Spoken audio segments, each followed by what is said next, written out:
finale, cioè sull'adozione del decreto per la costituzione del fondo per le vittime dei reati finanziari delle banche. È stata una questione vergognosa. Solo nel Veneto, che è stato l'epicentro, ma non ha colpito solamente la nostra regione purtroppo, 200.000 famiglie sono state truffate di fatto. È stata una gestione delittuosa, la magistratura sta facendo il suo corso, sono mancati anche i sistemi di controllo e ovviamente ogni approfondimento andrà fatto.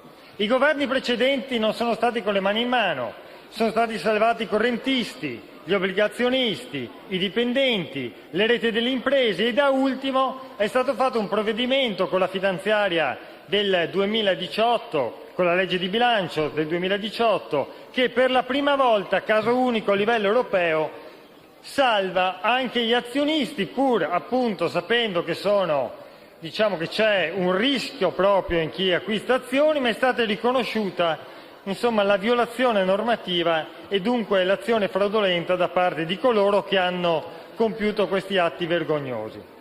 Ebbene, Presidente, questo decreto, che noi in Commissione avevamo proposto con una data molto più anticipata, cioè noi volevamo in Commissione che il decreto fosse adottato finalmente entro il 31 di agosto, quindi entro 20 giorni. Abbiamo accolto la richiesta di spostare questa data al 31 di ottobre, quindi entro 2 mesi, e siamo assolutamente favorevoli perché si acceleri.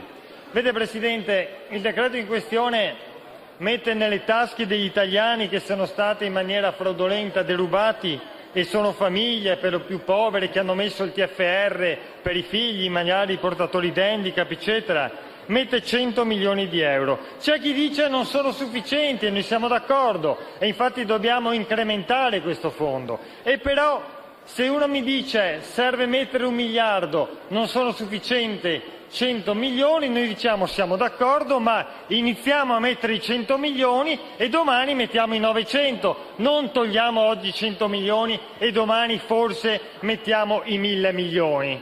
Quindi sappiamo benissimo e siamo favorevoli sul fatto che c'è un fondo dormiente vincolato appunto di 1 miliardo e 400 milioni, si usi a piene mani, ma si inizi immediatamente a rispondere a questi cittadini. Non c'è tempo da perdere per i cittadini, non c'è tempo da perdere per le imprese che non sono solo quelle del nord-est. Andiamo avanti compatti. Noi crediamo che il voto di quest'Aula, esattamente come lo è stato in Commissione, possa essere un atto di buona politica. Grazie, Presidente.